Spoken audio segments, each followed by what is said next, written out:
We're back on 365 Sports and joined by Baylor Offensive Coordinator Jake Spavital with Craig Smoke, Paul Catalina, and I'm David Smoke. Jake, can you kind of describe these last few weeks since you had the press conference with Dave Aranda at McLean Stadium? How do you describe? Is it a whirlwind? What is it? How do you describe it? Yeah, I would say a whirlwind. I'm telling you, like it's in today's time of recruiting and just really the transfer portal and just trying to get the brand out as much as you possibly can in the state, on top of actually meeting with your current roster and putting together a new staff and actually trying to get to know them, man. It's been pretty crazy, but you just take it one day at a time, and there's a lot of great support. The structure of the program and the university is awesome, and it's been fun just kind of chipping away at it one day at a time. So still looking forward to getting to February. February is when the recruiting cycle goes to a dead period, and I think things are going to slow down even more for us. How difficult, you're in the recruiting mode right now, and you've done this before where you come into a place and you have to install a new system, but this one is different. How difficult is that to morph what guys can do, but add the new elements in, especially with players that have not played together when you throw in the transfer portal and all this as well? Yeah, that's always a very interesting deal. But, just being here for the first time, when we do the install, it's going to be the first time everybody hears it. So, it's going to be good for everybody if you're, coming in new from the transfer portal or if you've been here for a few years. So, that's always a very tedious process. We actually start our football schools tomorrow with our current players, on campus. Our staff's going to come off the road for an afternoon football school session where we have an hour with our current players. So, we're going to start with the installs, which will be very, very generic, very base. And we'll do that for the next 2 weeks. And then once it kind of gets to the dead period, that's when our installs and more familiarity and getting to know our current roster even more. Because that's the name of the game right now is truly diving into your current players. Because, obviously anybody has the opportunity to leave at any given moment, but it's all about relationships, and you need to make sure that you're doing your due diligence and diving into these players as much as you possibly can and really just kind of easing them in this process of a new install. Jake, what is that like specifically with the quarterbacks? And I know, Dequan Finn now on his way. I wasn't sure exactly if you could talk about him or not, but if you can, by all means, can you dive in on Dequan Finn, what made him an attractive option for you guys, and, just getting him to Waco and having him being a part of this program? Yeah, Dequan's here, and he's in classes now, so we're happy to have him. But when I first got here, with Blake Chapin and him, moving on to another program, you have Sawyer Robinson who did a lot of great things. Last year showed great signs in that West Virginia game, and was fired up to be able to work with him. But we didn't have very many numbers, in that quarterback room. You bring in Nate Bennett, who just recently signed with us, who is a true freshman here. You have R.J. Martinez, as well, so some guys that have played. But we needed to get some more depth, and what Dequan brings is some experience. He's been a 3-year starter. He's the MAC Player of the Year. A little bit different than how you'd call a game with Dequan than how you'd call it with, say, Sawyer. Sawyer's more of the true pocket guy. He's a big, strong guy, and that's you got to call plays to his strength. But Dequan, he's he rushed for 600-700 yards last year and threw for all 2,800 yards as well. So you're going to get a little bit more mobile and a little bit more different, element of the game and element of play calling in terms of where you can utilize quarterback run game. And, truly don't know exactly how they all are going to operate yet, but, there's some pretty good skill sets in that room that I think we're going to be pretty fired up to work with. So, excited just to get around these guys and start building these relationships even more deeper than what it is right now. How much have you actually sat down with any of them? You mentioned tomorrow you have meetings, but how have you had time to sit down with any of them and show what you do, or have they already studied that knowing you were hired back when you were as the offensive coordinator? Yeah, I've got to meet with the QBs once so far, and it was a very brief meeting, but they understand. They know that tomorrow I'm going to get them caught up with the installs and just kind of, really just kind of hang out with them for a little bit. So I'm excited for that. the name of the game as well as the recruiting side of it, where we're just everybody's out on the road and hitting as many schools and trying to get ahead on our 25 and 26 recruiting classes, and they know it's going to slow down. But I've actually been into some high schools and talked to the recruits more than I've actually talked to our current roster. So I'm looking forward to actually hanging out with them, and it all starts tomorrow. What has it been like coming back into Texas and getting that? And of course, now the recruiting game's more national than it's ever been, but being back into Texas and getting back in with those high school coaches. Yeah, no, it's been fun. Just kind of growing up in, the Texas, Oklahoma area and just being able to walk into schools. I walked into a high school today and I just saw how just unbelievable the facilities were and just the coaches and just the organization and the structure of it all. It's fun to be a part of it. The state has got such great talent and such great coaches and just the programs and watch the development of it. It's fun to be back around it. But it's been a smooth transition because I do have the familiarity of the state of Texas. So that's been easy for me. But I've been truly enjoying, getting to go back into these schools and see these coaches again and see what kind of players they got to offer for Baylor in the upcoming years.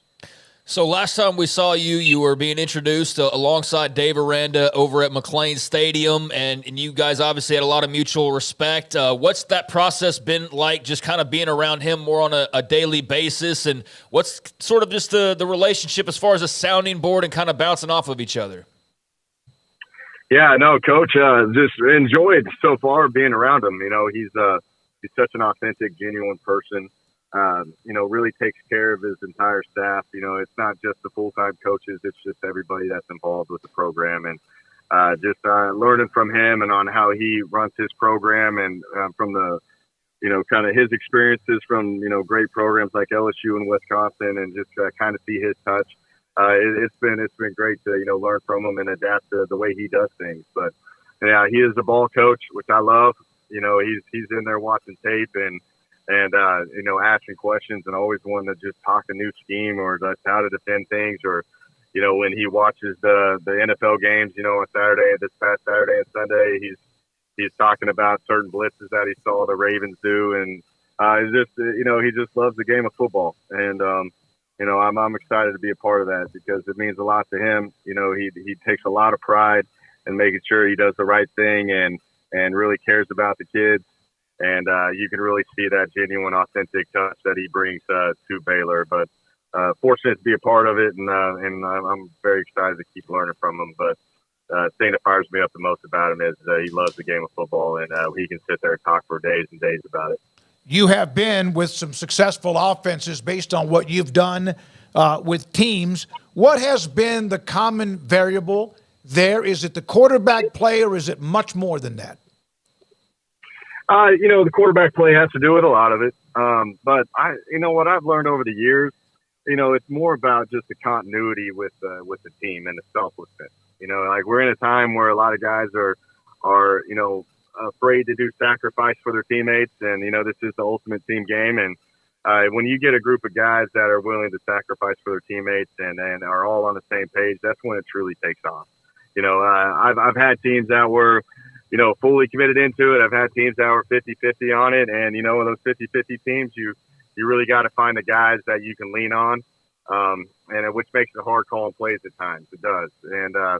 And what I've learned is just, if these guys are willing to play hard and be on the same page and sacrifice for each other, great things are going to come with offensive football. What's it like jumping into the Big 12 again in this? It's a brave new world of a conference. I mean, it's not the same one that when the last time you're in the conference that you left. It's there's going to be 8 new teams, and all this is it's got to be kind of wild from that perspective. Yeah, it's just interesting. I coached in the Big East. I've coached in the Conference USA. I've coached in the Pac-12, and I feel like all those conferences have just kind of joined now. With UCF and Houston and BYU and Cincinnati, but then bringing in the Pac-12 teams of Utah, Colorado, Arizona, and Arizona State. It's just a very unique touch. I think that I don't think when you look from afar, I don't think there's anybody that is just pure dominating the league, and I think the parity is going to be pretty fun to watch. And they're great venues, and I just think it's an interesting time. I still can't believe that the Pac-12 is completely done with, because that was just a fun league to be a part of. And it's just going to be interesting to see the new rivals and, just the new take on travel and just new venues for the Big 12. But it's a solid league. Fortunate to have a league, that is really has one of the top 4 conferences out there and, has a lot of security and stability. So, really looking forward, but like you said, man, it's pretty wild. It's just a completely different landscape. Jake, does that just blow your mind that the Pac-12, I mean, I know they're technically still alive because there's still 2 schools technically, but like you said, it just, for it to go away entirely, did that even register on your radar when a lot of the speculation was going on last year at Cal? And just sort of how did you guys handle that if you ever felt the need to even discuss it? Yeah, like I'm saying, when I was at Cal last year, we kind of got in a deal if we were actually going to be in a conference. Right, yeah. Because it came down to Cal, Stanford, and Oregon State and Washington State were the 4 teams left. And you're kind of sitting there, it's like, man, it's kind of sad that, these great programs of USC and UCLA and Washington, Oregon are just not going to be a part of the Pac-12 anymore. And you're sitting there you're just kind of in shock that that's gone. Then you're trying to find your own conference. And who would have ever thought that Stanford and Cal would enter the ACC, which the travel of that is going to absolutely be crazy, not just for football, but for all sports. Just to be able I think Cal next year plays Wake Forest and North Carolina State and Syracuse and, out there on the East Coast, which that's going to be tough. A lot of those schools, you're going to have to travel on Thursdays to go about 2 days in advance just so you can get acclimated to the time change. So very interesting times in college football, but, that's why you got to be thankful where we're at and that we've got great leadership and we're part of a great conference. When you had to look at the quarterback room, and of course you had the discussions with Blake, who eventually decided to leave, and then Dequan comes in, Did you watch a lot of film of Baylor last year? We've actually had coaches who have joined the staff before that said they didn't watch any of the film the previous year, which it was always kind of hard for me to understand that. How much of that did you dig into?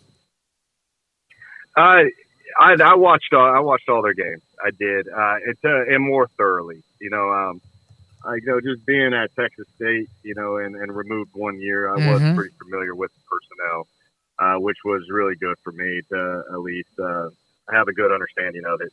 But you never know what happens in a year, especially in today's time. And it was good just to go through and kind of take a brief look at it. I think there's great talent here. I thought they were very young last year. I think that's what kind of fires me up a lot is that, there's a lot of young kids that have got some valuable experience in a great league. And that's what's going to be fun working with these guys in the spring because they're just going to continue to get better because, that O-line, I think there's 3 really young kids that played, which that you can't put, you can't explain how unbelievable it is for a kid to get great experience like that at that age. And it's going to be a great thing for us. But I did get to watch a lot of the talent, and just all the moving parts. I knew there was a lot of tight ends and the running backs. You got to have a good little vibe of that. And then what you could see of the receivers, I got to watch a lot of them. And I do think that there's a lot of good talent that is sitting in that room. We just got to find we got to put them in the pieces and put them in the place, put pieces in place for them to have success. And that's a fun part of watching them, put it all together. Jake, you know that the last couple of years did not end well. Last year, of course, was struggling from almost the beginning. The loss to a place where you know a lot about with Texas State. What was the conversation with Coach Aranda and your thought process, knowing that they were coming off a bad year and knowing that there were thoughts about Coach Aranda's future and you joining his staff? Yeah, I think that what Baylor's done in the past, they've won, and Coach Aranda's won here.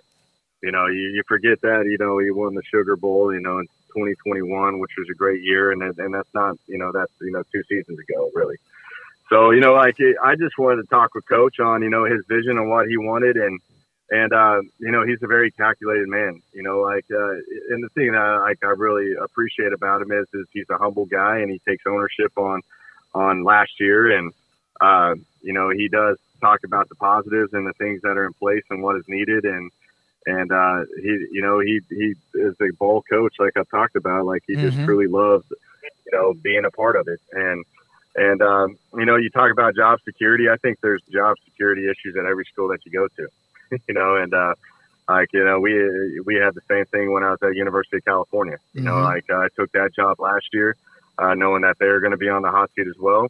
But you look at the pieces in place, you look at the vision, with Coach Aranda calling it, I think he's one of the greatest defensive minds ever. And, that's a very comforting thing for me. And I do think that he's got a great culture. When we talked about how, only 5 guys hit the portal, which I think us and Kansas are the only two, the least amount of transfers in the Big 12. And it just shows that people want to play for him. He's about diving into the kids. It's about development. I think the direction is there, and I know they got the talent to be successful. Jake, this is the first time that Baylor will have an offense in 7 or 8 years that is this type of open. Not that you're not going to run the ball because you need to, but it's going to be a while. Baylor fans were kind of thirsty for something new, with all due respect to the Sugar Bowl team, to have something new. Did you think much about that it's been that long they've run different offenses with Coach Rule and Coach Aranda? Yeah, I know it.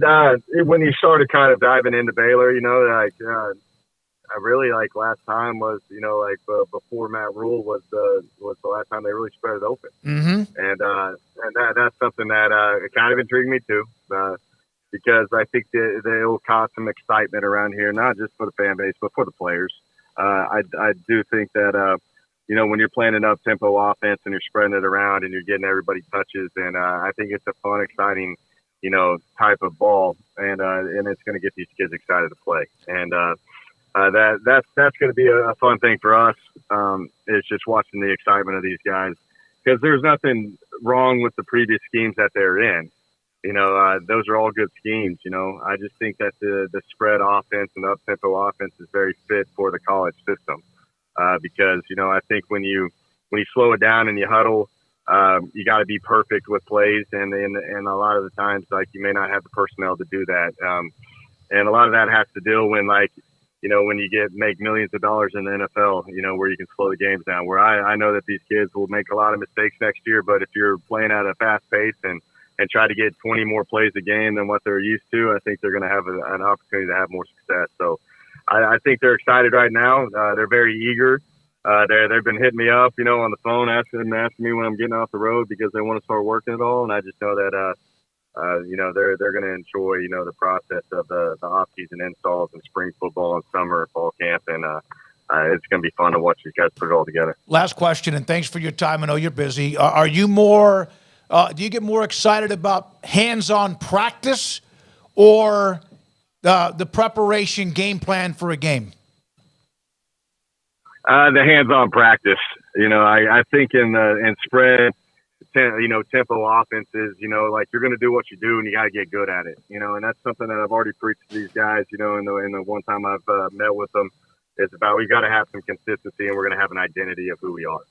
And I think where the practice is where you figure it all out. I think you just, with all the choice routes that we run and just the demeanor that you play with and the intentions and the tempo, everything that you do in practice is going to be in direct correlation of how it translates to the game. And that's the fun part to me is it's going to be a lot of hands-on stuff and practicing with them. And eventually you're going to see it click for them, and you're going to start to see the confidence arise in these guys. And the rest is when we get to games, it's about them going out there and doing what they've worked on in practice and built their the continuity and built the identity of who they're going to be.